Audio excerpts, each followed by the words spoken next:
नमस्कार, India daily देख रहे हैं आप और आपके साथ मैं गुरेतू। बुलेटिन की शुरुआत करेंगे और आज बात करेंगे बांग्लादेश की। बांग्लादेश से एक बार फिर से दिल दहला देने वाली खबर सामने आई है। पहले दीपू चंद्र दास, उसके बाद अमृत मंडल और उसके बाद अब मेमन सिंह में एक और हिंदू की हत्या कर दी गई है। नौमन मियां नाम के एक शख्स ने गोली मारकर बजेंद्र बिस्वास की जान ली और बताया जा रहा है कि बजेंद्र गांव की रक्षा करने वाले पैरा मिलिट्री ग्रुप का हिस्सा थे। ये मामला उसी मेमन जिले का है जहां पर 18 दिसंबर को दीपू चंद्र दास को भीड़ ने पीट पीट कर मौत के घाट उतार दिया था। बीच चौराहे पर उसके शव को जला दिया गया था। पिछले 15 दिनों में यह तीसरा मामला सामने आया है जब बांग्लादेश में हिंदू युवक को मारा गया हो। इससे पहले ढाका में अमृत मंडल की भी गोली मारकर हत्या कर दी गई थी। उस पर हफ्ता मांगने का आरोप लगाया गया था। और देखिए, ये सिलसिला इसी तरीके से बदस्तूर जो है जारी है। बांग्लादेश में एक और हिंदू की हत्या हुई है और ये बड़े सवाल दर्शकों खड़े करता है।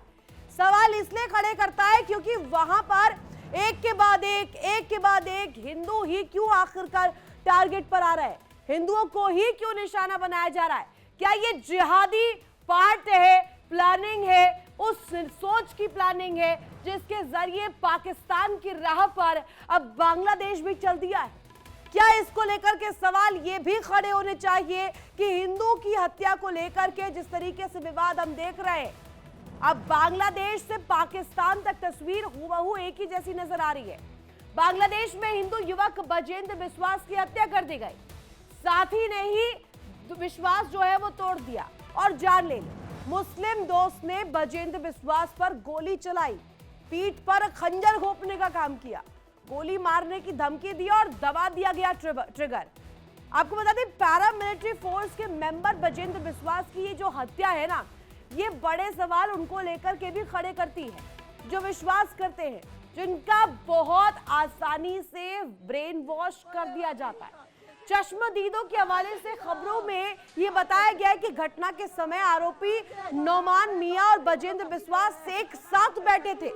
अचानक से नौमान ने अपनी गन से बजेंद्र पर फायरिंग कर दी और ट्रिगर दबाया। ट्रिगर दबाते ही बजेंद्र की जान चले गई। अब गोली उनको किस तरीके से लगी, किस ढंग से मारा गया, ये तमाम चीजें सामने आई है, जिससे बताया जा रहा है कि बड़े सवाल अब किए जा रहे हैं। उन्हें अस्पताल ले जाया गया, लेकिन डॉक्टरों ने उन्हें वहां पर मृत घोषित कर दिया। बांग्लादेश में आम चुनावों से पहले मोहम्मद यूनुस के नेतृत्व वाली इंटरिम गवर्नमेंट में हिंदुओं के खिलाफ हिंसा और हत्याओं की जो घटना सामने आ रही है वो लगातार बढ़ रही है।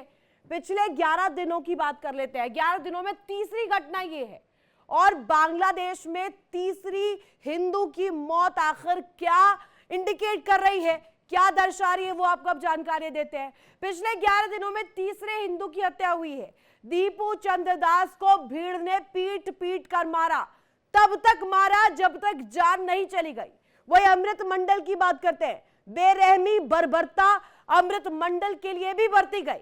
वही हिंदुओं की हत्या अभी भी जारी है।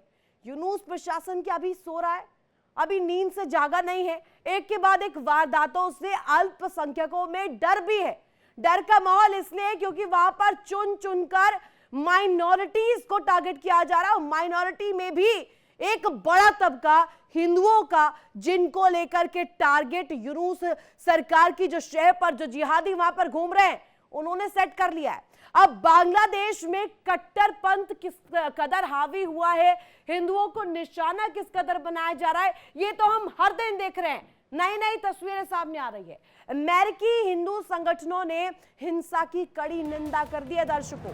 अब अमेरिका भी कह रहा है कि बांग्लादेश में जो हो रहा है वो किसकी शह पर हो रहा है। क्या यूनुस की इसको मौन चुप्पी माना जाए? क्या स्वीकार कर लिया है कि हिंदुओं का मरना उनके लिए साफ साफ सीधे सीधे कहे तो उनके हित में रहने वाला है?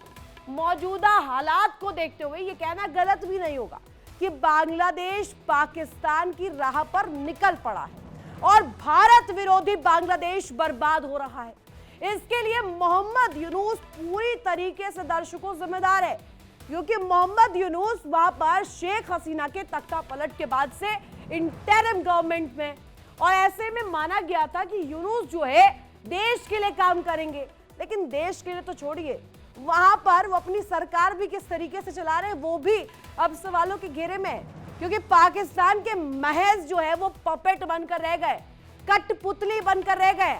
यूनुस पाकिस्तान की मदद ले रहे हैं, वो भारत से दुश्मनी अपनाना चाहते हैं, दुश्मनी और पाकिस्तान से गलबैयां मिला रहे हैं। इसके पीछे भी उनकी सत्ता की भूख दिखाती है कि सत्ता में काबिज रहने के लिए कुछ भी करेंगे। यूनुस कुछ भी करेंगे उस गद्दी के लिए, उस सरकार के लिए जिसके जरिए वो अपनी जिहादी मानसिकता लोगों के बीच इसी तरीके से चलाते सके। और यही कारण है कि भले ही विलेन हो यूनुस, मगर बांग्लादेश की बर्बादी की सुपारी पाकिस्तान ने ली है। अब आप सीधे सीधे समझिए इसको कैसे मैं कनेक्ट कर रही हूं। पाकिस्तान जो है इसमें बहुत इंटरेस्टेड है, पाकिस्तान को इसमें मजे मिल रहे हैं। पाकिस्तान के जो लोग हैं, जो हुक्मरान है, वो खुश है। पूर्वी पाकिस्तान बनाने की जो उनके इरादे हैं वो इससे सफल हो रहे हैं। और इसको सीधे सीधे कहा जाए तो मंजूरी मोहम्मद यूनुस ने ही दी है। बवाल का असली इंजन ही वहां से इंस्टिगेट हुआ है, और बवाल का असली इंजन पाकिस्तान और आईएसआईएस है। पाकिस्तान की खुफिया एजेंसी आईएसआई के इशारों पर ही हिंसा वहां पर हो रही है। वहां पर इशारे और तमाम जो एक्टिवेशन मोड्स है वो पाकिस्तान से इनिशिएट हो रहा है। यूनुस के साथ मिलकर के पाकिस्तान फिर से पूर्वी पाकिस्तान बांग्लादेश को बनाना चाहता है। और बांग्लादेश में जमाते इस्लामी जैसे कट्टरपंथी जो गुट है वो पूरी तरीके से दर्शकों एक्टिव हो गए, पाकिस्तान से जुड़े हैं। और शेख हसीना ने इन गुटों को पहले दबाया था। यही वजह है कि शेख हसीना का तख्ता पलट जब हुआ तो यूनुस जब अपनी इंटरिम गवर्नमेंट लेकर आए, उसके बाद जिहादी गैंग को फुल प्रूफ वहां पर ग्रीन सिग्नल मिल गया, खुला पाथवे मिल गया कि आप इसी तरीके से अपनी जिहादी मानसिकता को परोसते रहिए। लेकिन उनके जाने के बाद से जो ये सिर उठाया ना जिहादी गैंग का, ये सीधे सीधे अपने जिहादी मानसिकता को परोस रहा है। जाहिर सी बात है कि सब यूनुस के चाहने पर ही हो रहा है। अगर वो ना चाहे तो देश में ऐसा कुछ होगा नहीं, क्योंकि अभी तो शीर्ष पद पर है कम से कम। और आईएसआई के एजेंट बांग्लादेश में घुसकर हिंसा भड़का रहे, तो क्या इसमें उनकी हाँ नहीं है? तो क्या इसमें उनकी सीधे सीधे हामी नहीं मानी जाए? बांग्लादेश की बर्बादी की वजह अब यूनुस को ही माना जा रहा है। अब इसको लेकर के भी जानकारी दर्शकों लीजिए जरा। सत्ता में शेख हसीना का ना होना और मोहम्मद यूनुस की सत्ता की भूख होना, ये दोनों ही चीजों को अगर आप कनेक्ट करिएगा दर्शकों तो आप समझेंगे कि कैसे जिहादी मानसिकता बांग्लादेश में परोसी जा रही है। और ये सब हो रहा है पाकिस्तान के इशारों पर। पाकिस्तान जो चाह रहा है पूर्वी पाकिस्तान बांग्लादेश को बनाना, भारत से दुश्मनी कराना, पाक से दोस्ती करना, और पाकिस्तान और आईएसआई का हाथ हिंसा भड़काने में पूरी तरीके से एक्टिव है। एजेंट के तौर पर आईएसआई के लोग काम कर रहे हैं, और बांग्लादेश में कट्टरपंथ को बढ़ावा देना भी यही मानसिकता का, इसी प्लानिंग का हिस्सा है दर्शकों। और पाक कट्टरपंथी गुटों को फंडिंग भी कर रहा है, बता रहा है, पैसा दे रहा है, खिला रहा है, उन आतंकियों को भेज रहा है बांग्लादेश, वहां जाइए, इस तरीके की चीजें करिए। और पर्दे के पीछे बैठे हैं यूनुस, जो कि इसमें मौन चुप्पी दे रखे हैं। उनको तो सिर्फ सत्ता की भूख है, उन्हें तो चाहिए गद्दी और वहां पर बांग्लादेश में हुकूमत चलाने की होड़। कुल मिलाकर के देखिए तो बांग्लादेश की ये बर्बादी एक बड़ी साजिश का नतीजा लगती है। मोहम्मद यूनुस विलन की भूमिका में है, अमेरिका भी पर्दे के पीछे डोर संभाल रहा है, और पाकिस्तान आईएसआई आग में घी डालने का काम कर रहा है। अगर बांग्लादेश में चुनाव जल्दी नहीं हुए तो देश और गहराई में और गर्त में जा सकता है। दुनिया देख रही है, भारत की भी पड़ोसी देश पर नजर है, लेकिन आज का सवाल यही कि आखिर बांग्लादेश के लोग कब तक इस बवाल को झेलेंगे? कब तक हिंदुओं पर अत्याचार होता रहेगा? आखिर कब तक यूनुस की चाल कामयाब होती रहेगी? जो उनकी सत्ता की भूख है उस पर क्या अब फुल स्टॉप नहीं लगना चाहिए? दर्शकों, ये सवाल अब खड़े हो रहे हैं। इसी को लेकर के करेंगे बड़ी चर्चा। खास मेहमान मेरे साथ एक बड़ा पैनल जुड़ेगा। कर्नल शिवदान सिंह, रिटायर्ड विशेषज्ञ रक्षा के तौर पर मेरे साथ कनेक्ट होंगे, और साथ ही साथ group captain U K Devnath sir, भू राजनीतिक विश्लेषक मेरे साथ कनेक्ट है, और साथ ही साथ संदीप मिश्रा, राजनीतिक विश्लेषक, पॉलिटिकल एक्सपर्ट भी आज मेरे साथ कनेक्ट है। सबसे पहला सवाल मेरा संदीप मिश्रा आज आपसे ही रहने वाला है। ये जो हम देख रहे हैं, जो हम सिलसिला देख रहे हैं मौतों का, या इसे सीधे सीधे कहूं टारगेटेड, इसे हत्याओं का नाम देना भी गलत नहीं होगा। अभी जो बांग्लादेश में हो रहा है, पहले की स्थिति देखिए, पहले बात की गई दीपू चंद्र दास की, फिर अमृत मंडल आया, फिर अब देखिए बजेंद्र बिस्वास का नाम सामने आया। 1 2 3 4 ऐसे कितने ही नाम, आई डोंट नो, मतलब ये आप काउंट भी नहीं कर पाएंगे जितने हिंदुओं को निशाना बनाया जा रहा है। ये तो कुछ नाम है जो सामने आ रहे हैं।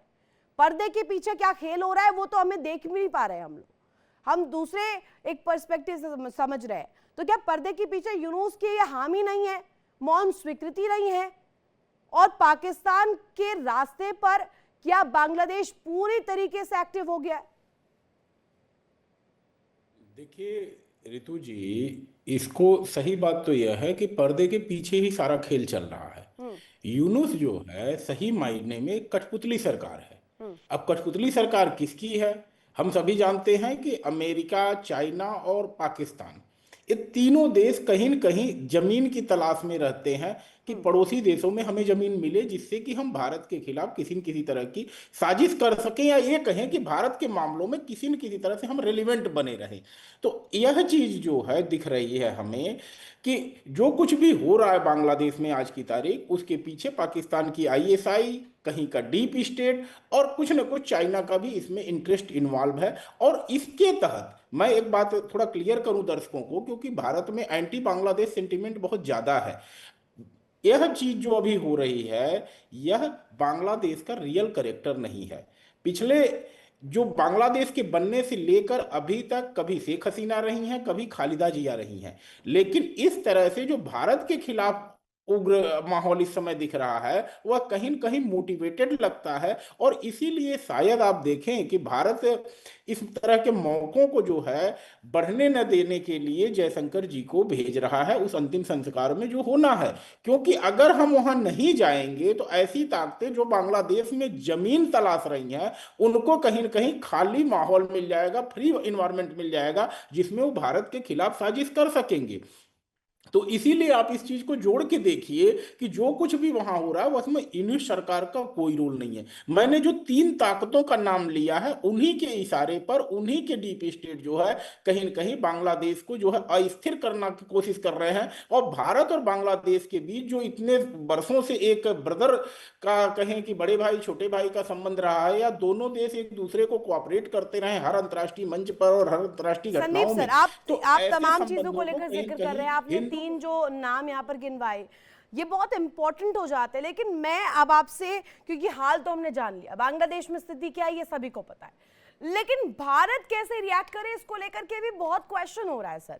और चूंकि आप पॉलिटिकल एक्सपर्ट के तौर पर बखूबी बता सकते हैं, बेहतरीन तरीके से समझा सकते हैं कि जो देश में, हमारे देश में भी आवाज उठ रहा है ना सर इसके खिलाफ, चाहे वीएचपी के प्रदर्शनकारी हो, बजरंग दल के प्रदर्शनकारी हो, दिल्ली की तस्वीर हम देखें एम्बेसी के बाहर जो हो रहा है, इसके अलावा अलग अलग जगहों पर विरोध हो रहा है सर।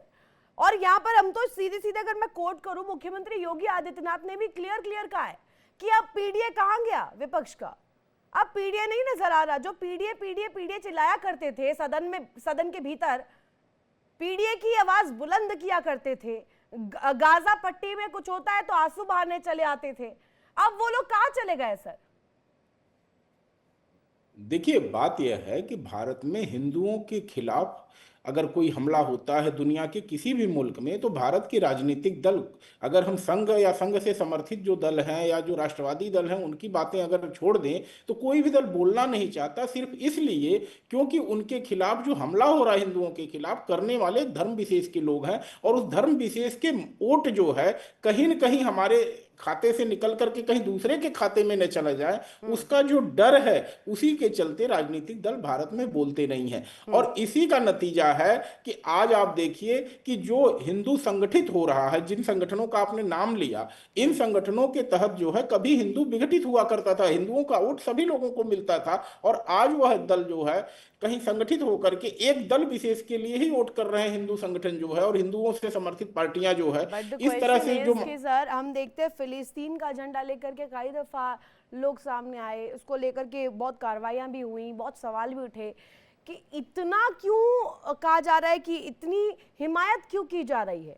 लेकिन अगर हिंदुओं पर बात होगी, क्योंकि हिंदू राष्ट्र भारत है, और भारत यदि हिंदुओं के लिए आवाज नहीं उठाएगा तो फिर कौन उठाएगा, ये भी तो पूछा जाएगा ना सर। फिर हम सऊदी अरब थोड़ी क्वेश्चन करेगा, या मिडिल ईस्ट से कोई देश आकर के थोड़ी क्वेश्चन करेगा। इसमें दर्द तो सबसे पहले भारत को ही होगा ना। देखिए, भारत और इजराइल ये दो एक ऐसे देश हैं जो सिर्फ और सिर्फ अपनी सभ्यता और संस्कृति को सिर्फ इसलिए बचा पाए, उन्हें अपना गौरवशाली अतीत याद रहा, और भारत के लोग जो है वह अतीत याद रखें, इसके लिए आप देखती हैं संघ, बजरंग दल, सभी लोग जो है काम करते हैं। और इसी के नाते कहीं न कहीं जो विपक्षी दल हैं वह एक अपने जो धर्म विशेष का वोट है उसका ध्यान रखते हुए हिंदू संगठनों के खिलाफ जब कोई हमला हो रहा है, चाहे बांग्लादेश में हो रहा है, चाहे पाकिस्तान में हो रहा है, आप देखिए ना, कभी कोई आवाज उठी है? आखिर कांग्रेस, भारतीय जनता पार्टी, ये सब चीजें क्यों होती हैं जब हिंदुओं का मामला होता है? हिंदुओं के मामले में तो राजनीतिक दलों से अलग हट करके बात होनी चाहिए, सभी दलों को आना चाहिए। आखिर सारे राजनीतिक दलों ने मार्च क्यों नहीं किया? इस पे तो सवाल उठना चाहिए ना कि आखिर बजरंग दल ही क्यों बोल रहा है।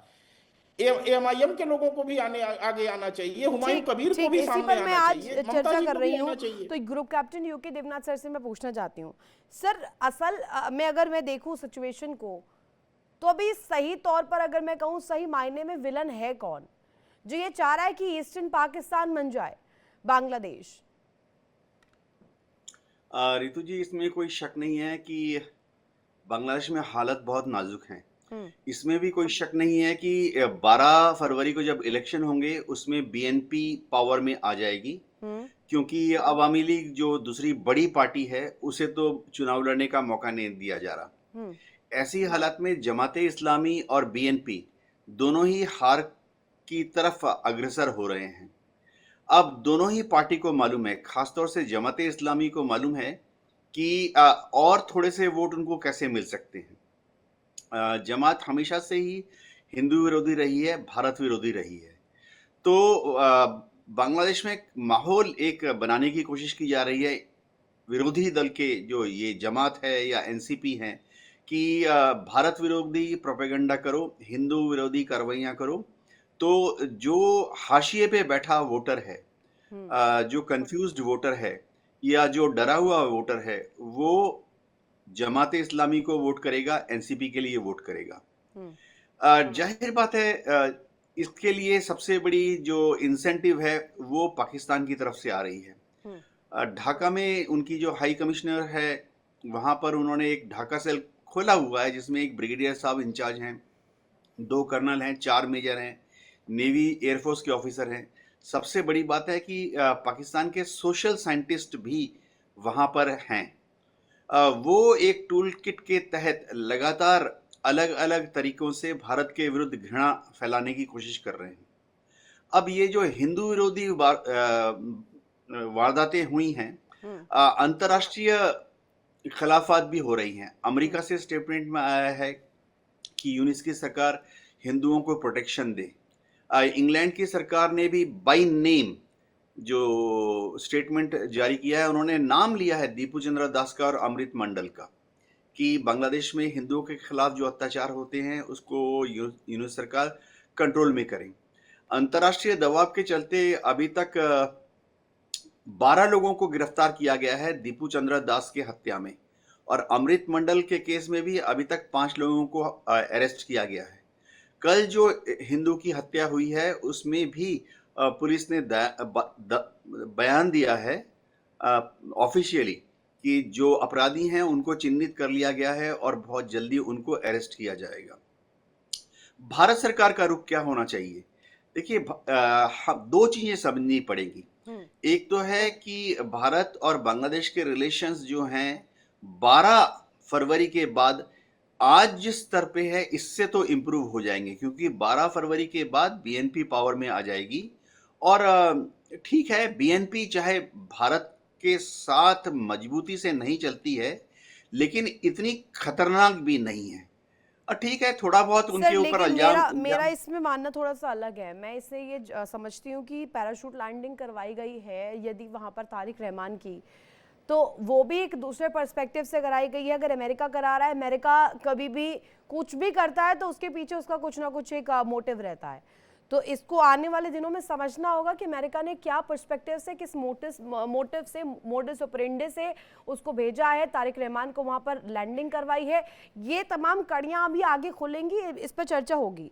लेकिन शिवदान सर, आपसे मैं ये समझना चाहती हूँ कि जो स्थिति है, हम बार बार कई दफा इसको लेकर के चर्चा कर चुके हैं कि अल्पसंख्यकों को लेकर के क्या बाहरी तौर पर अंतर्राष्ट्रीय संगठनों को सामने नहीं आना चाहिए, और अगर आते हैं तो मानव अधिकार के मुद्दे पर क्या बांग्लादेश अल्पसंख्यकों को लेकर के जो हस्तक्षेप होगा उसे एक्सेप्ट करेगा? देखिए, ये भारत को चाहिए कि अंतर्राष्ट्रीय संगठनों को अप्रोच करे कि वो जिस प्रकार से माइनॉरिटीज पर बांग्लादेश में अत्याचार किया जा रहा है उस पर एक्शन लें।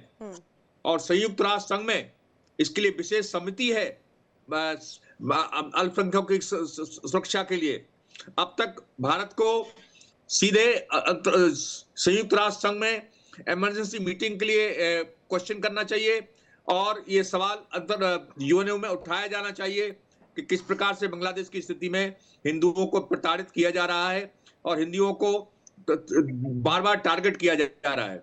इसमें सबसे बड़ी जो रोल है, जब इसकी प्लानिंग हुई है तो अमेरिका के इशारे पर पाकिस्तान ने प्लानिंग की थी, क्योंकि अमेरिका नहीं चाहता था कि जिस प्रकार शेख हसीना भारत के साथ संबंध बना के रखती है, अमेरिका को ये पसंद नहीं आ रहा था कि भारत का बांग्लादेश के गाढ़े संबंध होने चाहिए। क्योंकि अमेरिका का इंटरेस्ट, बिजनेस इंटरेस्ट भी है, साथ साथ अमेरिका बांग्लादेश से एक आइलैंड भी लेना चाहता है जिसके द्वारा वहां पर अपना बेस स्थापित कर सके। तो इसलिए वो ऐसी सरकार चाह रहा था जो इंडिया के कब्जे में ना हो और एक इंडिपेंडेंट। इसलिए पाकिस्तान की आईएसआई को उन्होंने अमेरिका के इशारे पर भूल जाते हैं कि वहां पर ट्रम्प है और वहां पर एक क्रेडिट लेने की जो होड़ रहती है ना, हर चीज में क्रेडिट लेना, हर चीज़ में चीज़ों को अपने पर्सपेक्टिव से सोचना, चाहे हम इसमें टैरिफ की स्थिति को देखें, चाहे हम इसमें थोपी हुई पॉलिसीज़ को देखें, चाहे हम भारत के रिश्तों को देखें। भारत के रिश्ते मजबूत होते हैं तो डर, बौखलाहट जो है ट्रम्प साहब को होती ही होती है कि कहीं उनका जो वर्ल्ड ऑर्डर में जो उनकी वैल्यू है, जो उनकी प्रायोरिटी है, वो कम ना हो जाए भारत की अपेक्षा में। अब संदीप मिश्रा, एक सवाल मैं आपसे पुटअप करना चाहती हूँ। एक बात जिसको लेकर के बार बार कहा जाता है कि जिहादी एक मानसिकता, हमने पाकिस्तान में देखा था ना सर, ये कि पहलगाम में जब आतंकी हमला होता है वहां पर पूछा जाता है, धर्म पूछा जाता है, आप हिंदू हैं, आप मुसलमान हैं, आपको कलमा पढ़ना आता है, नहीं आता है, नहीं आता है तो सीधे ट्रिगर दबा दिया गया। अब वही वाली मानसिकता हम देख रहे हैं बांग्लादेश में भी फॉरवर्ड हो गई है। तो ये जो फॉरवर्डेड मैसेज बांग्लादेश को मिला है और सॉफ्ट कॉर्नर जो यूनुस का पाकिस्तान के लिए है, ये क्या बर्बादी की कगार पर नहीं ले जा रहा बांग्लादेश को? ईस्टर्न पाकिस्तान बन जाएगा लेकिन उससे मिलेगा क्या? हुकूमत को भी कुछ नहीं मिलेगा, आवाम को भी कुछ नहीं मिलेगा। देखिए, जिहादी मानसिकता वहीं तक दबी रह सकती है जहां तक लोकतांत्रिक संस्थाएं मजबूती से अपना काम करती हैं। जब लोकतांत्रिक संस्थाएं कमजोर हो जाती हैं, खास करके बांग्लादेश में हमने देखा कि किस तरह से सुप्रीम कोर्ट के जजेज अपने आप को असहाय पा रहे थे और उन लोगों ने जब यूनुस की सरकार आई तो अपने हथियार डाल दिए। तो जब संस्थाओं पर अटैक हो गया और वहां के प्रधानमंत्री भाग लेते हैं वहां से छोड़ करके, और इन सब चीजों से क्या होता है कि इन्हें खुला माहौल मिल गया, और खुला माहौल मिलने के बाद ही जो है जिहादी काम करते हैं। जिहादी कभी भी संस्थाएं जब काम करती हैं तभी काम नहीं कर पाते हैं, और इसीलिए जब आप कभी देखें जिहादी मानसिकता के लोग सबसे पहले संस्थाओं पे अटैक करते हैं, कहते हैं उनकी पारदर्शिता पे लेके सवाल उठाते हैं, जिससे कि उनके प्रति जो है लोगों का विश्वास खत्म हो जाए। और इसीलिए आप भी देखिए, गाहे बगाहे भारत में भी कुछ न कुछ ऐसे तत्व हैं जो कभी सुप्रीम कोर्ट पर अटैक करेंगे, कभी इलेक्शन कमीशन पे अटैक करेंगे। उनका सिर्फ ये कहना होता है कि किसी तरह से जो जनमानस में इन संस्थाओं पे विश्वास है उसको खत्म किया जाए। और यही हो रहा है आज बांग्लादेश में। बांग्लादेश में जब ये घटनाएं हो रही हैं तो आज वहां की कोई भी संस्था बोलने के लिए तैयार नहीं है। पूरी छूट मिली हुई है जिहादियों को, और इसका नतीजा हो रहा है कि जो अच्छे लोग हैं वो लोग भी आगे आकर के बोलने की हिम्मत नहीं कर रहे हैं। संदीप सोचिए मिश्रा, ना, आपने पत्रकारों गाहे पर अटैक बगाए किए उसका हैं, जिक्र प्रेस पे किया, अटैक हुआ है। आपने उसका जिक्र किया कि देश में चाहे इंडिपेंडेंट बॉडीज पर सवाल करना, इलेक्शन कमीशन पर सवाल करना, सुप्रीम कोर्ट पर, कोर्ट्स पर सवाल करना, ये हम हर दिन देखते हैं। यहाँ की तस्वीर कैसे होती है वो हम देखते हैं। लेकिन मैं ये समझती हूँ कि यही लोकतंत्र की खूबसूरती है कि अगर आपका आलोचक नहीं है तो लोकतंत्र कहीं ना कहीं खतरे में, मुझे लगता है, होगा। और ये भारत में सबसे बड़ा ब्यूटीफुल डेमोक्रेसी को लेकर के तस्वीर में पेश करूँ तो सबसे इंपॉर्टेंट यही तस्वीर रहती है। लेकिन बांग्लादेश में क्या स्थिति है, क्या सिनारियो है, हम देखते हैं कि वहां पर यूनूस जो है उनकी सत्ता की भूख ही नहीं मिट रही है साहब। इंटरिम गवर्नमेंट बना लिया, अब उन्होंने गद्दी पा ली, अब वो गद्दी छोड़ना नहीं चाह रहे हैं। डर ये भी है कि तारिक रहमान आ गए हैं, उखाड़ फेंकेंगे। यूनुस कुछ नहीं है रितु जी, यूनुस कुछ नहीं है। यूनुस आज की तारीख में एक पपेट हैं, कठपुतली हैं वहां पर, और उनकी कोई शक्ति नहीं है, उनका कुछ नहीं है। सब कुछ सीधे सीधे जो मैं कह रहा हूं, पाकिस्तान की आईएसआई और आईएसआई की जो नई दोस्ती हुई है अभी अमेरिका में, या जनरल क्या कहते हैं उनको, फील्ड मार्शल की उपाधि मिली है, कहीं न कहीं उनका रोल आज की तारीख में बांग्लादेश में चल रहा है। और इसी के चलते जो है मैं कह रहा हूं कि बांग्लादेश में जो कुछ भी हो रहा है उसमें बंगालियों का रोल कम, विदेशी ताकतों का रोल ज्यादा है। और शायद इसीलिए भारत सरकार जो है चाहती है कि किसी भी तरह से हम फ्री ग्राउंड नहीं देना चाहते हैं कि बांग्लादेश में एंटी इंडिया सेंटीमेंट हावी हो या एंटी इंडिया सेंटीमेंट उपजे। एक बात मैं रितु जी आपके सामने कहूं, सोचिए इतने सालों से विपक्ष में, कभी सत्ता पक्ष में दोनों पार्टियां रही हैं, कभी उस देश के राष्ट्र का जो पहचान है, शेख मुजीबुर रहमान की मूर्ति नहीं तोड़ी गई, कभी मूर्ति अपमानित नहीं की गई। वह देश जो अपने राष्ट्रीय चिन्ह को अपमानित करता है, अगर मैं करेक्ट हूं संदीप मिश्रा, मुझे करेक्ट भी करिएगा अगर मैं गलत बोल रही हूं, तो वहां की करेंसी में भी मुजीबुर रहमान की तस्वीर जो थी वो हटाई गई, ऐसा कुछ चला था? नहीं, ऐसी जानकारी मुझे नहीं है, क्योंकि करेंसी का मामला इतना आसानी से नहीं हो सकता है कि 2-4 दिन या 2-4 महीने के अंदर करेंसी चेंज की जा सके। करेंसी में तो अभी जहां तक मेरी जानकारी है मुजीबुर रहमान की चल रही है। लेकिन बात यह है कि जिस तरह से अपने राष्ट्रीय चिन्हों को, राष्ट्रीय स्वाभिमान की चीजें, जिस देश का राष्ट्रीय गीत एक हिंदू ने लिखा हो, मैं तो कह रहा हूं बांग्लादेश, श्रीलंका और भारत 3 ऐसे देश हैं जिनका राष्ट्रीय गीत रविन्द्रनाथ टैगोर जी ने लिखा है। जिस देश का राष्ट्रीय गीत हिंदू ने लिखा और उस देश में हिंदुओं में हमले हो रहे हो, तो निश्चित ही यह पूरे बांग्लादेश के लिए शर्म की बात है, बंगाली संस्कृति के लिए शर्म की बात है, और पूरे बांग्लादेश को बंगाली संस्कृति के नाम पर जो है हिंदुओं के साथ खड़ा होना चाहिए। तो ये जो हो रहा है, हिंदुओं को जो टारगेट बनाया जा रहा है, यूके देवनाथ सर आपसे समझना चाहूंगी, इसमें अब होना क्या चाहिए, किया क्या जाना चाहिए? चाहे इंडियन फोर्सेस की बात करें, इंडियन हुकूमत की बात करें, या हम एक अंतर्राष्ट्रीय पटल पर देखें, इस मुद्दे को एड्रेस कैसे किया जाना चाहिए? क्योंकि वहां पर तो यूनुस है, उन्होंने तो ठान ली है, कान में वो ईयरपॉड्स लगाकर बैठ गए कि अब भैया बाहर की आवाज हम सुनेंगे नहीं, बाहरी नॉइज हम लोगों ने नॉइज कैंसलेशन रख दिया उस पे, तो वो सिर्फ अभी सुन रहे जिहादियों की। जी हाँ रितु जी, विदेश मंत्रालय ने बांग्लादेश की सरकार के जो हाई कमिश्नर हैं उनको तलब किया है, डिमाश इशू किया है, शो कॉज नोटिस अगर हम आम भाषा में कहें, और बांग्लादेश की सरकार ने उसका रेस्पॉन्स भी दिया है। मैं दर्शकों को ये बताना चाहता हूँ कि देखिए वहाँ माहौल ऐसा है कि अगर भारत से हम कोई कड़ी कार्रवाई करते हैं तो फिर हमारी जो कड़ी कार्रवाई है उसको वहाँ के जो जैसे मुस्लिम कट्टरपंथी पंथ हैं, चाहे जमाती इस्लामी हो, एनसीबी भी, या जो मुस्लिम छात्र शिविर है, इस्लामी छात्र शिविर हैं, ये सब उसको इस्तेमाल करके और भी वोट पाने का एक टूल बना लेंगे। ये कह कि बांग्लादेश कि अंतरिम इंटरनल मामलों में भारत हस्तक्षेप कर रहा है। बांग्लादेश का जो हाई कमिश्नर है, उनके जो ऑफिशियल बयान आया है भारत सरकार के पास, उन्होंने कहा है कि बांग्लादेश की सरकार हिंदुओं के खिलाफ जो कार्रवाइयाँ हो रही हैं उस पर कार्रवाई कर रही है। अभी एक अच्छी बात बताता हूँ कि जो अमृत मंडल की हत्या हुई थी, वहाँ पर उनके जिले के जो असिस्टेंट एएसपी हैं देवव्रता सरकार, जो कि एक हिंदू हैं, उनका स्टेटमेंट भी आया है यह बोलकर कि अमृत मंडल की हत्या में जितने लोग शामिल थे सबको अरेस्ट कर लिया गया है और बहुत ही जल्दी मामला जुडिशियल कस्टडी, इन सबको फिलहाल पुलिस कस्टडी में रखा गया है। बहुत जल्दी मामला जज ज्यूरी के सामने जाएगा। वहाँ पर माहौल कैसा है मैं इसलिए भी बता सकता हूँ क्योंकि मेरे मामा बांग्लादेश में रहते हैं अभी भी।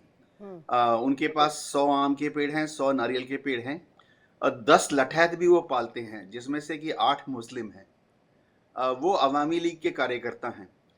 वहाँ पर माहौल ऐसा है कि अवामी लीग को आस्ते आस्ते बाहर कर दिया गया पूरी तरह से, और अब दबाव डाला जा रहा है कि अवामी लीग के कैंडिडेट इंडिपेंडेंट कैंडिडेट बनकर भी खड़े ना हों। दूसरी चीज, वहाँ पे एनसीपी, जमाते इस्लामी और जो मुस्लिम छात्र शिविर है, इनके बीच में आपस में ही सिर्फ फुटबॉल हो रही है। एक एक सीट पर तीनों पार्टियां, एनसीपी भी उस सीट से कैंडिडेट खड़ा कर रही है, जमात भी उस सीट से कैंडिडेट खड़ा कर रही है, मुस्लिम छात्र शिविर भी वहां से कैंडिडेट खड़ा कर रहे हैं। ढाका में तो एक चौथा जो हाजी जो मारा गया, वो भी ढाका की सातों सीटों पर अपनी कैंडिडेट खड़ा कर रहा था। तो इन 3-4 जो पार्टियां हैं, इन सब में आपस में ही एक दूसरे के वोट कटुआ बन रहे हैं और कोई भी एक मत नहीं हो रहे हैं। अभी हो क्या रहा है कि एनसीपी और जमात आपस में मिलकर तय कर रहे हैं की कोशिश कर रहे हैं कि कुछ सीटों से सिर्फ एनसीपी अपना कैंडिडेट खड़ा करेगी, कुछ सीटों से सिर्फ जमाते इस्लामी अपना कैंडिडेट खड़ा करेगी। लेकिन इसके बाद जो लिस्ट बन के आ रही है उसमें एनसीपी में जो महिलाएं हैं उन्होंने विद्रोह कर दिया है, क्योंकि एनसीपी में जो महिलाएं हैं पढ़ी लिखी हैं, एनसीपी में जो महिलाएं हैं ज्यादातर पढ़ी लिखी हैं, बुद्धिजीवी हैं, कुछ हद तक वो सेक्युलर भी हैं। मैं आपको बताना चाहता हूँ। मुझे ये समझ में आता है ये चीज़, इसमें अभी अगर इसे कनेक्ट करूँ मैं, वहाँ पर अगर कोर्ट से जुड़े हुए लोग अभी थोड़े से अपने आप को सेफ नहीं मान रहे हैं, तो क्या वहाँ पर महिलाओं का पढ़ा लिखा होना, क्या टेक्नोलॉजी के टर्म्स में भी मैं देखूँ बहुत तकनीकी जानकार होंगे, लेकिन उसका फ़ायदा क्या? सड़कों पर जो हो रहा है वो तो अलग ही तस्वीर है ना, उसके साथ वो मेल नहीं खाती है। अब कर्नल शिवदान सिंह, जो मैं अभी संदीप मिश्रा से एक कॉन्वर्जेशन कर भी रही थी इसी को लेकर कि मैंने जानकारी भी निकाली, वो बात भी सही तौर पर 1 साल पहले उठी थी। संदीप मिश्रा, मैं आपको भी इस पर आऊंगी, आपसे भी सवाल पूछूंगी। इसमें लिखा गया कि नए नोट में धार्मिक स्ट्रक्चर, बंगाली ट्रेडिशन और जुलाई में विद्रोह के दौरान खींची गई तस्वीरें शामिल की जाएंगी, और मुझे उम्मीद है कि अगले 6 महीनों के भीतर नया नोट बाजार में जारी भी कर दिया जाएगा। ये मैं कह रही हूँ, अखबार ने बैंक के हवाले से बताया कि नोटों में शेख मुजीबुर रहमान की तस्वीर नहीं होगी। अब समझिए कि मुजीबुर रहमान की तस्वीर को लेकर के ये बयानबाजियां सामने आई। इसके बाद हमने तस्वीरें देखी कि उनके जो बड़े बड़े जो स्टैचूज लगाए गए थे उस पर हमला किया गया। अलग अलग शहरों में ऐसी तस्वीर हमने देखी है ना शिवदान सर। अब ये जो बवाल छिड़ा है, मुजीबुर रहमान की हर एक निशानी को टारगेट करने की कोशिश की गई, ये सब क्या प्लान एंड प्लॉटेड है? देखिए, मैं ये बड़ी दुर्भाग्य की बात कहता हूं कि जिस व्यक्ति ने बांग्लादेश को स्वतंत्रता दिलवाई और अपना बलिदान दिया, उस व्यक्ति को एक, जैसे हमारे देश में राष्ट्रपिता महात्मा गांधी को इज्जत दी जाती है, हर जगह उनकी श्रद्धा है, उनके प्रति उनकी प्रतिमाएं लगी हुई हैं, उनका नोटों पर फोटो है। ये शो करता है कि हम अपने राष्ट्रपिता के प्रति कितना सम्मान रखते हैं, चाहे किसी भी पार्टी का है, किसी भी धर्म का है। मगर बांग्लादेश में जो हो रहा है कि शेख मुजीबुर रहमान की स्मृति को ही खत्म किया जा रहा है, उनकी प्रतिमा को तोड़ दिया गया है, उनका नोटों से फोटो हटाया जा रहा है, और जो इस तरह का जो सत्ता परिवर्तन के टाइम पे जो हरकत हुई है, उनकी फोटो को नोटों पर लाने का मतलब ये होता है कि बांग्लादेश में ये अपनी परमानेंट छाप छोड़ना चाहते हैं। ये जो जो कट्टरपंथी है जिन्होंने ये सत्ता परिवर्तन कराया था, या जो शेख हसीना को हटाने के लिए जो एजिटेशन किया था, उसको ये परमानेंट लीगलाइज करना चाहते हैं और बांग्लादेश में परमानेंट छाप छोड़ना चाहते हैं कि बांग्लादेश में इन्हीं की सरकार बने। और ये एक जिस तरह से एक हमारे यहाँ कल्चर है कि गांधी जी को हर जगह रिस्पेक्ट दी जाती है, इनको एक इस तरह की रिस्पेक्ट इन कट्टरपंथियों को बांग्लादेश में मिले। तो ये बड़े दुर्भाग्य की बात है। इसी कट्टरपंथ के कारण आज पाकिस्तान जो है आर्थिक बदहाली में चला गया है और यही हाल अब बांग्लादेश का होने लगा है। वहां पर जो उनका जो मेन उद्योग था, जो सूत का और कॉटन का जो काम था, वो बिल्कुल ठप हो चुका है और वहां की जो इकोनॉमी बिल्कुल बर्बादी की कगार पहुंच चुकी है। तो ये जो हालात जो बांग्लादेश को चाहिए कि बांग्लादेश के बुद्धिजीवियों को कि पाकिस्तान में जो हालात बने हैं इकोनॉमिकली, जो फाइनेंशियली, उनको देखें और अपने देश को दोबारा से एक प्रॉपर प्रजातांत्रिक व्यवस्था में चलाएं। और जो जिन लोगों ने देश के लिए बलिदान दिया है, खासकर भारत एक ऐसा देश है जिसने किसी दूसरे देश को सत्ता दिलवाई है और वो बांग्लादेश को सत्ता दिलवाई है। अपने 7,000 सैनिकों को बलिदान दिया है और एक पंचवर्षीय योजना का धन इस युद्ध में खर्च हुआ था। ठीक है, यानी कि इस पूरे अगर सिचुएशन को समझे, सिनारियो को समझे, अगर विलन की भूमिका में खुद यूनुस ही ढकेलते जा रहे हैं खुद को, और वो चुप्पी जो साधे हुए हैं वो पपेट के तौर पर अपने आप को एक्सपोज कर रहे हैं। संदीप मिश्रा, अभी जो मैंने सवाल यहाँ पर पूछा था, मैं तस्वीर भी यहाँ पर दर्शकों को दिखाना चाहूंगी। जो तस्वीर मेरे को मिली है सोशल मीडिया पर, जिसको लेकर चर्चा इस वक्त है, वो तस्वीर इस तस्वीर को मैं जरा चाहूंगी कि अगर फोकस हो सके, इसको चलवाया जा सके। ये वहां की टका की तस्वीर है। टका को लेकर के बात की जा रही थी। मुजीबुर रहमान की तस्वीर वहां से हटा करके जो हिंसक झड़प हुई थी शेख हसीना की तख्ता पलट के दौरान, वो तस्वीर वहां पर इंक्लूड करना, या ये खबर गलत भी निकले, एक बार को मैं मानती हूं, लेकिन जो ये सोच वहां पर परोसी जा रही है, कोई ऐसे वैसे व्यक्ति नहीं निकाल कर ला रहे हैं सामने। इसको लेकर के बाकायदे कहा गया कि राष्ट्रपति शेख मुजीबुर रहमान की तस्वीर हटाने की तैयारी हो रही है। ढाका ट्रिब्यून के मुताबिक बांग्लादेश सेंट्रल बैंक ने नए नोट जो है वहां पर छापे भी जा रहे हैं। ये बड़ी संवेदना व्यक्त करने वाली बात है। संदीप मिश्रा, आप समझिए कि एक व्यक्ति जो बांग्लादेश की उत्पन्न होने की दौरान से जुड़ा हुआ था, उस फ्रीडम स्ट्रगल से जुड़ा हुआ था, पाकिस्तान से अलग जब बांग्लादेश हुआ, एक अपनी आइडेंटिटी जब बांग्लादेश को मिली, उस दौरान से वो व्यक्ति कनेक्ट था। अब उसकी निशानियों को ही टारगेट कर देना, तो ये यूनुस क्या उसी गुट के हैं, पाकिस्तान के गुट के हैं? जो पाकिस्तान हम देखते हैं कि खाने के लिए आटे, दाल, चावल, पानी, इन सब के लिए तरसता है, वो अपना ये दंश जो है बांग्लादेश के खेमे में भी डाल रहा है। वही जो सीड है वो यहां पर भी प्लांट करने की कोशिश कर रहा है। देखिए रितु जी, जब मैं बांग्लादेश की बात कर रहा हूं तो अविभाजित बांग्लादेश की बात कर रहा हूं, अविभाजित भारत की बात कर रहा हूं।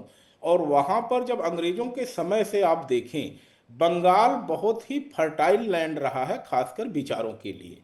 और बंगाल में बहुत सारी महिलाओं ने सक्रिय भूमिका अदा की है। पश्चिम बंगाल का देखें तो ममता बनर्जी बैठी हुई हैं, बांग्लादेश का देखें तो एक बार शेख हसीना, एक बार बेगम खालिदा जिया, दोनों ही सत्ता में रही हैं।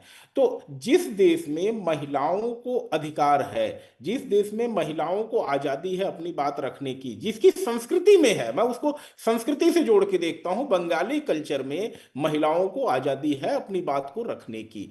तो अगर कोई जिहादी ISI या मुनीर जैसे लोग अगर वहां पर जा करके कुछ दिनों में चाहते हैं कि वह उसे पुराने पाकिस्तान की तरह हासिल कर लेंगे या पुराने पाकिस्तान की स्थिति में ला पाएंगे, तो मुझे इस पर थोड़ा भरोसा कम होता है। क्यों? क्योंकि वहां की महिलाएं सक्रिय भूमिका अदा करती हैं, जैसा यूके देवनाथ जी ने भी कहा अपने बात में। तो यहां पर देखना है कि एक सवाल हर बांग्लादेशी को अपने मन में पूछना पड़ेगा, हमने पाकिस्तान से अपने आप को अलग क्यों किया? उसका जवाब होगा, हमें अपनी संस्कृति और अपनी भाषा को बचाना था, इसलिए हम बांग्लादेश बने, पाकिस्तान से अलग हुए। लेकिन अगर यही दोनों चीजें कहीं ना कहीं खतरे पे आ जाए, इनके लिए ही दिक्कत समस्या खड़ी हो जाए, तो क्या ऐसी चीज को बांग्लादेश को लोग स्वीकार करेंगे? जवाब होगा कतई नहीं। इसलिए मैं कह रहा हूं कि जो ये लैंडिंग हो गई, आपने कहा ना पैरासूट लैंडिंग हुई है, ये पैरासूट लैंडिंग नहीं हुई, एक तरह से कहें बंगाली संस्कृति को बचाने के लिए अगर कुछ कर पाएंगे, या ये कहें जिहादी अगर कुछ कंट्रोल में आ पाएंगे तो इन्हीं के आने से होगा। क्योंकि अगर यह नहीं होता पैरासूट लैंडिंग, तो आप सोच सकते थे कि बांग्लादेश में जो फरवरी में चुनाव होते तो सत्ता पर कौन काबिज होता। और निश्चित ही यह सवाल हर बांग्लादेशी को अपने मन से पूछना चाहिए कि हमारी संस्कृति का क्या होगा, हमारी भाषा का क्या होगा, महिलाओं की पर आजादी का मैंने क्या देखा है, होगा। ठीक है सर, बांग्लादेश के ऊपर हम कह रहे हैं, बांग्लादेश को लेकर चर्चा कर रहे हैं, सब चीजें ठीक है, लेकिन जब भी देश में इस कदर की जंग जो है, इस तरीके की जो बातचीत है, या इस तरीके की एक चर्चा जो है देश में हो रही होती है, उस दौरान राहुल गांधी विदेश यात्रा पर चले जाते हैं, एलओपी हैं, उन्हें तो आवाज बुलंद करनी चाहिए ना सर। एक पॉलिटिकल जो कहा जाए एनालिस्ट होने के तौर पर, इस बात को उन्हें क्या एड्रेस नहीं किया करना चाहिए? आपकी समझ क्या कहती है? और ऐसे में देश को जरूरत है, पक्ष हो विपक्ष हो, चाहे कोई भी व्यक्ति हो, आम नागरिक क्यों ना हो, उसे इसके लिए आवाज उठानी चाहिए। तो फिर क्या काम करेगा ये यूनुस और ये सब सारे जिहादी गैंग के ही तो मेंबर हैं सर। पाकिस्तान इन्हें इनिशिएट कर रहा है, पहलगाम की तस्वीर वापस से बनाना चाहता है। वो चाहता है कि पहलगाम में हमने जो नहीं अपने मंसूबे पूरे किए वो बांग्लादेश के रास्ते से हो जाए, कंधे पर उनकी बंदूक रख दो। देखिए रितु जी, 1947 से लेके आज तक किसी दल का नाम मैं नहीं लूंगा, लेकिन जब एक धर्म विशेष की बात आती है तो लोग बोलने से परहेज करते हैं। और शायद इसी बात का था कि जनसंघ जैसे एक दल का उदय हुआ कि भाई आप एक धर्म विशेष के लिए नहीं बोल रहे हैं और बहुसंख्यक अपने हितों का सही तरीके से उपयोग नहीं कर पा रहा है, या उसे जो आजादी मिलनी चाहिए नहीं मिल रही है। हमने एक सेकुलर देश बना दिया, धर्मनिरपेक्ष देश बना दिया, इसका मतलब यह नहीं है कि हम अपनी धर्म और संस्कृति को भूल जाएं, धर्म और संस्कृति के लिए संघर्ष न करें। और यह सब आजादी की बातें आखिर आज क्यों 3 बार से नरेंद्र मोदी जी को मौका मिल रहा है? कारण यही है कि किसी भी देश की आइडेंटिटी उसकी संस्कृति से जुड़ी होती है। जिस देश की कल्चर पे अटैक हो जाता है, तो मैं इसको बांग्लादेश की कल्चर पर अटैक मान रहा हूं। और अगर बांग्लादेश के लोग नहीं संभले तो पाकिस्तान और बांग्लादेश की कल्चर में कोई अंतर नहीं होगा। जिस तरह से शेख हसीना घूम रही थी, बेगम खालिदा जिया घूम रही थी वहां पर खुलेआम साड़ी पहन करके, उन्हें भी हिजाब में अपना चेहरा ढक करके शायद बांग्लादेश में वोट मांगने के लिए निकलना पड़ता, और हो सकता है आने वाले समय में आने वाले दिनों में पॉसिबल भी है। ऐसी जो महिलाएं हैं जो स्ट्रॉन्ग फोर्स के तौर पर उभरे हो, चाहे शेख हसीना हो, चाहे खालिदा जिया की हम बात करें, ऐसी जो महिलाएं वहां पर निकल कर आई हैं, शायद हो सकता है वो निकल कर भी ना आए। अब महिलाएं वो सड़कों पर उस तरीके से घूमे भी ना। आप हटाइए पॉलिटिकल ऑर्डर चलाने की बात, वो भी एक बार को दूसरी अगर हम टर्म्स में देखें हटाइए, सड़कों पर चलने को लेकर के भी पाकिस्तान से एक्टिवेशन होगा। अब इसी पर सवाल मैं करना चाहती हूँ शिवदान सर से भी और यूके देवनाथ सर से भी। फर्स्ट यूके देवनाथ सर, आप बताइएगा, ओपीएस सिंदूर के दौरान हमने एक बात है जो चर्चा की थी कि अमेरिकी हस्तक्षेप की बात हो रही है। अमेरिका के कहने पर भारत ने उस जंग से पीछे कर लिया, अपने कदम पीछे हटाए, जबकि इसको लेकर के प्रधानमंत्री का बयान सामने आया। उन्होंने पूरी तरीके से क्लियर कट कहा कि ऐसा कुछ नहीं है, फोन भी नहीं, बात भी नहीं हुई है ट्रंप साहब से। अब पाकिस्तान की बौखलाहट देखिए कि अगर खुद नहीं कर पाए तो बांग्लादेश के जरिए करने की कोशिश कर रहे हैं। तो मैं ऐसा समझती हूँ कि 10% तो यूनुस जिम्मेदार है, लेकिन 90% कोई जिम्मेदार है और कोई घी डालने का काम कर रहा है तो पाकिस्तान कर रहा है। पाकिस्तान जो है डेफिनेटली भारत को चारों तरफ से घेरने की कोशिश कर रहा है। पाकिस्तान का जो आईएसआई है वो देखिए मालदीव्स में एक्टिव है, और जब वहाँ पर इलेक्शन हो रहे तो भारत विरोधी धारणाओं को हवा दी गई। मोइजू जानते थे कि भारत विरोधी तत्व मालदीव्स के अंदर उनको सपोर्ट करेंगे वोटिंग में, लेकिन अच्छी बात है कि जब एक बार मोइजू सत्ता में आ गए तो अभी मालदीव्स के बीच में और भारत के बीच में संपर्क साधारण नॉर्मलाइज हो गए हैं। प्रधानमंत्री मोदी जी उनके राष्ट्रीय पर्व में गए, तो आईएसआई का जो टूल किट है वो मालदीव्स में फेल हो गया है फिलहाल। इसी तरह से नेपाल में भी आईएसआई बहुत कोशिश करता है, वहाँ चीन भी एक्टिव है कि भारत विरोधी भावनाओं को भड़काए। नेपाल में तराई जो एरिया है जहाँ पे कि हिंदू ज़्यादा हैं, वहाँ पर कुछ ऐसी कार्रवाइयाँ की गई जिससे कि वहाँ के जो बौद्ध धर्म के अनुयायी हैं जो कि उत्तर की तरफ पहाड़ों की तरफ रहते हैं, उनमें और हिंदुओं के बीच में क्लेश हो।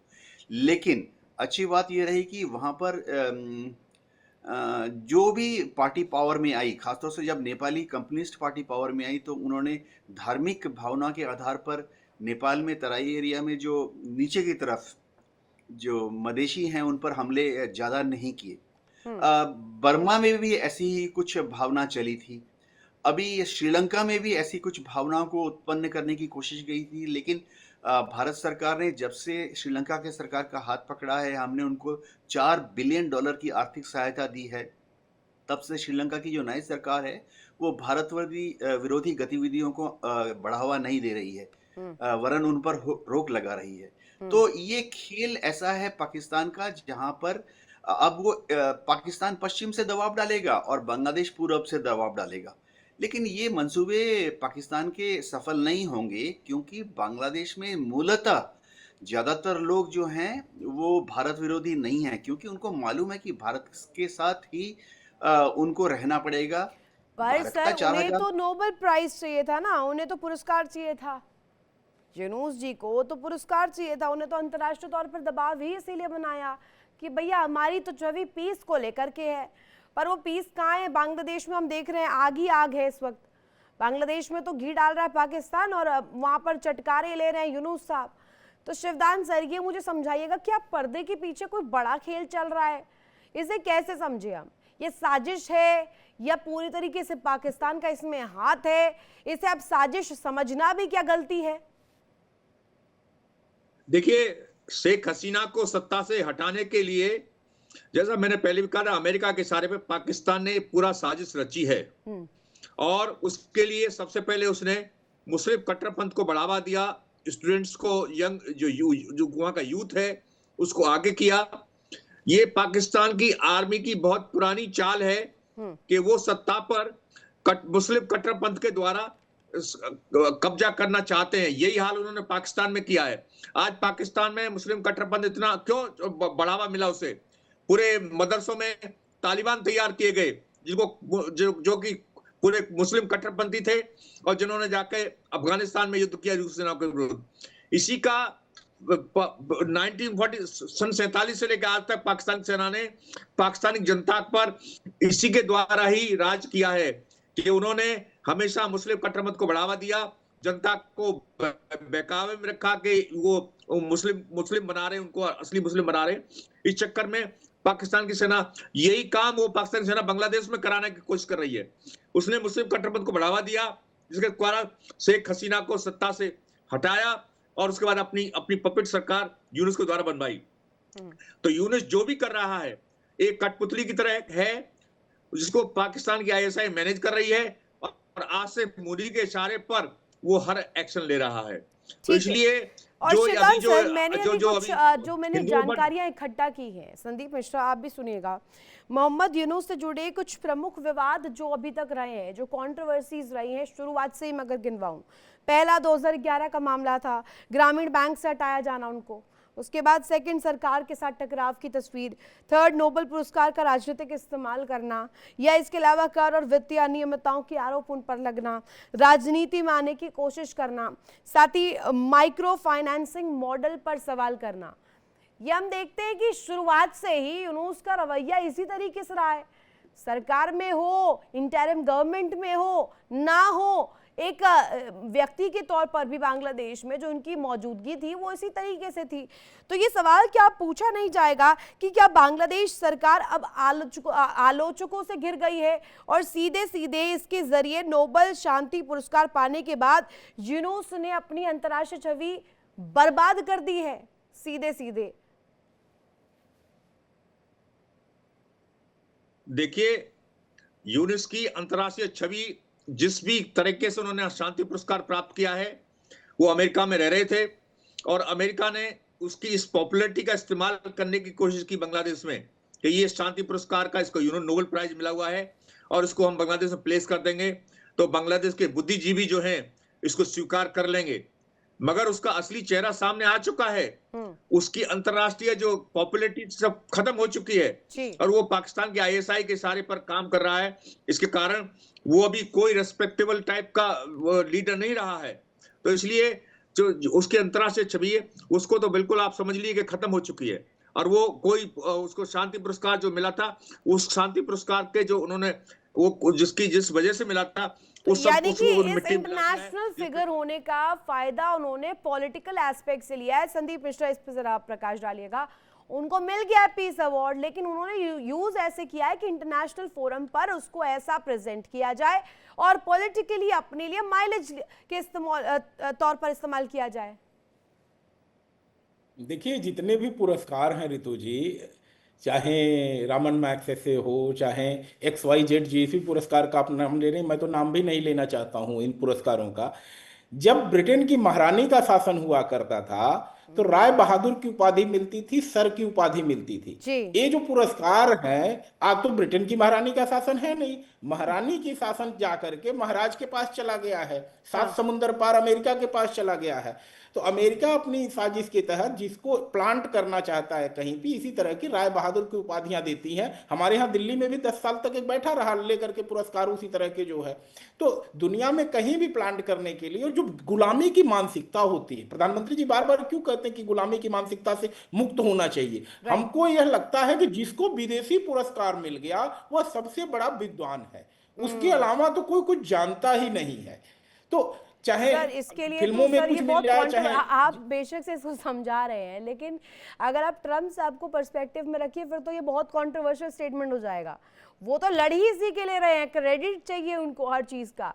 8-8 युद्ध रुकवाए भैया उन्होंने। देखिए, डीप स्टेट और ट्रम्प दोनों अलग रास्ते पे चलते हैं। ट्रम्प एक बिजनेसमैन है और डीप स्टेट आज की नहीं सोचता है, डीप स्टेट अगले 40 साल की सोचता है। आपने जब यूनुस को नोबेल पुरस्कार मिला था तो उस समय कभी सोचा था कि ये प्रधानमंत्री बनेंगे? आपने कभी सोचा था एक आदमी मुख्यमंत्री बनेगा दिल्ली में आकर के 10 साल के लिए? तो यह सब चीजें डीप स्टेट अपना पुरस्कार देने से पहले प्लानिंग करके बैठा रहता है कि इसको पुरस्कार देंगे तो उस देश के गुलाम जो है इसको अपने यहाँ विद्वान और बुद्धिमान समझ लेंगे। कुल मिलाकर के अपनी इसको जगह दे ऐसा देंगे समझा उसे। जाना चाहिए कि अभी तो पूरी तौर पर एक पॉलिटिकल, अगर मैं कहूं ऑर्डर की बात, नेपाल में भी ये हुआ था। नेपाल में भी हमने तस्वीर देखी थी, राजतंत्र, लोकतंत्र, इन तमाम चीजों को लेकर के लड़ाई हुई थी। श्रीलंका की तस्वीर हमने देखी थी जहां महंगाई को लेकर के लड़ाई बड़ी लोगों ने लड़ी है। लेकिन बांग्लादेश में कुछ और ही खेल हो रहा है। बांग्लादेश में कुछ ऐसा नहीं है कि देश के भीतर की लड़ाई है, ये प्लांटेड है, रूटेड है फ्रॉम वया पाकिस्तान। मैं कह तो रहा हूं भाई, कोई भी देश अपने राष्ट्रपिता की मूर्ति कैसे तोड़ सकता है? आप अपने राष्ट्रपिता के अपने इतिहास को झुठला रहे हैं भाई। 71 से लेकर के 55 सालों का जो आपका इतिहास है, 56 सालों का, आप उसको झुठला रहे हैं। फिर आप जाएंगे कहां? आप इस चीज का जवाब दीजिए। बांग्लादेशी से अगर ये सवाल पूछा जाए कि भाई आपने जिस संस्कृति को बचाने के लिए, जिस देश को बचाने के लिए लड़ाई लड़ी, भारत के और साथ ये सवाल भारत का पूछ रही है सहयोग वहाँ की लिया। आवाम, पूछ रही है हुकूमत से कि भैया आपने जिस प्लान के तहत अपनी इंटरिम गवर्नमेंट बनाई, आने वाले दिनों में चुनाव है, लेकिन आपने इसको लेकर के कोई स्पष्टीकरण आज तक नहीं दिया। वहाँ की ट्रेडिशन को, वहाँ की परंपरा को पूरी तरीके से गोलमोल अपने जरिए से, अपने तरीके से जिहादी मानसिकता के जरिए बर्बाद ही किया है। बहुत शुक्रिया इस डिस्कशन में शामिल होने के लिए और कीमती वक्त अपना देने के लिए। फिलहाल का जो ये सवाल है बांग्लादेश को लेकर के, जिसमें ये पूछा जा रहा है कि यूनुस या इस पर्दे के पीछे कोई और ऐसा व्यक्ति है, कोई और ऐसा देश है, कोई और ऐसा फॉरेन फोर्स है जिसके जरिए बांग्लादेश में इस जिहाद के चैप्टर को खोला जा रहा है, जिसके जरिए हिंदुओं को, माइनॉरिटीज को टारगेट करके उनकी लिंचिंग, उसको उनकी नरसंहार की तस्वीर सामने आ रही है और इसको अब मानव अधिकार से भी जोड़ लिया गया है। फिलहाल लुकिंग अबाउट छोटे से ब्रेक के लिए, ब्रेक के उस पार भी खबरें लगातार जारी है। इंडिया डेली अब आपके स्मार्ट टीवी पर मौजूद है। इंडिया डेली 24/7 अब इन सभी प्लेटफॉर्म पर लाइव है।